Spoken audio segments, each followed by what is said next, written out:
জুলাই চক্রান্তকারীরা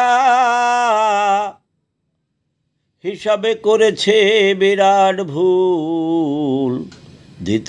দিতে হবে এবার ভুলের মাসুল। জুলাই চক্রান্ত করে শেখ হাসিনাকে ভারত রেখে এসে কিছু নেতাকে অ্যারেস্ট করে বাকিদের টাকা খেয়ে পালিয়ে যেতে সহযোগিতা করে ঘোষণা দেয় আওয়ামী লীগ আর দেশে নাই, নৌকা ডুবে গেছে আর উঠবে না। কিন্তু যারা জেলে আছে, যারা বিদেশে পালিয়ে গেছে, তাদের ভিতরে কয়জন অরিজিনাল বঙ্গবন্ধুর আদর্শের নেতা আছে তাহা তাদের জানা নাই। ওর ভিতরে মুস্তাক অনুসারী বেশি, তারা দলের ক্ষতি করেছে বেশি। বর্তমান কর্মী জনগণ তাদের পরে নাই খুশি, তাহা ওই চক্রান্তকারীদের জানা নাই। তাই তারা ঐক্যজোট হয়ে বলো, আসো আমরা সবাই শেখ হাসিনার শাসন গোছানো বাংলাদেশ আমরা লুটে পুটে খাই। তারা লুটে পুটে খেলো সাজানো গোছানো বাংলাদেশ, ভাঙ্গা দেশ বানালো। কিছু ফকিন্নির বাচ্চা কোটি কোটি টাকার মালিক হলো। কিন্তু আওয়ামী লীগের মূল শক্তি তৃণমূল, তাহা তাদের জানা নাই। তারা এসে ঐক্যজোট হয়ে সারা বাংলাদেশে চাঁদাবাজি ধান্দাবাজি বিভিন্নভাবে সাধারণ মানুষের পরে জুলুম অত্যাচার শুরু করিল।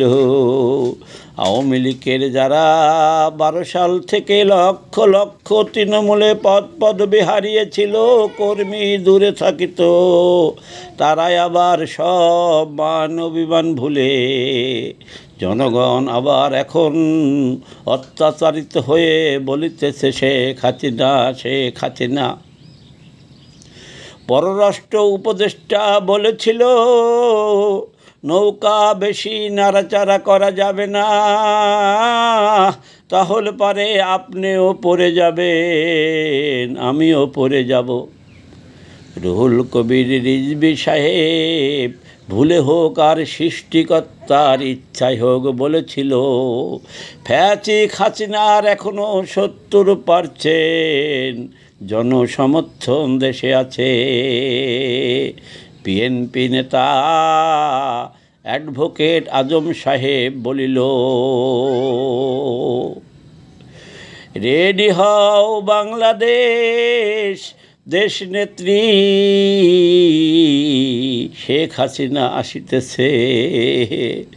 অনেক বিএনপির জনসভায় জয় বাংলা জয় বঙ্গবন্ধু ভুলে বলিতেছে, তবুও তাদের হুঁশ হয় নাই। তারা কয় মাসে করে যায় ইচ্ছা তাই।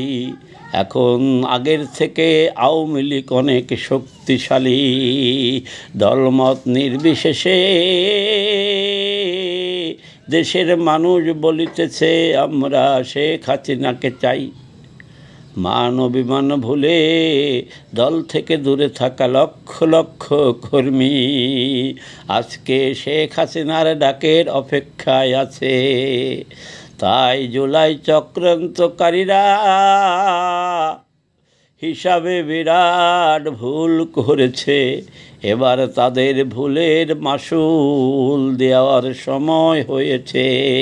তাদের কাছ থেকে এবার জনগণ করায় গুন্ডায় সাজানো গোছানো বাংলাদেশ ভাঙ্গা দেশ বানানোর হিসাব বুঝে নেবে। কোনো সন্দেহ নাই, সেই দিনের আর বেশি বাকি নাই।